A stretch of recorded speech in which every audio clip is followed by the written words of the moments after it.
Jeff McComas, student number 03475, and this is December 10th, 2017, and we'll do a functions check on the Shenandoah rifle.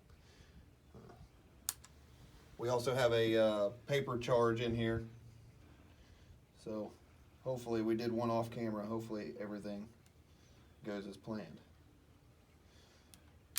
Full cock, set trigger. There we go. That's it.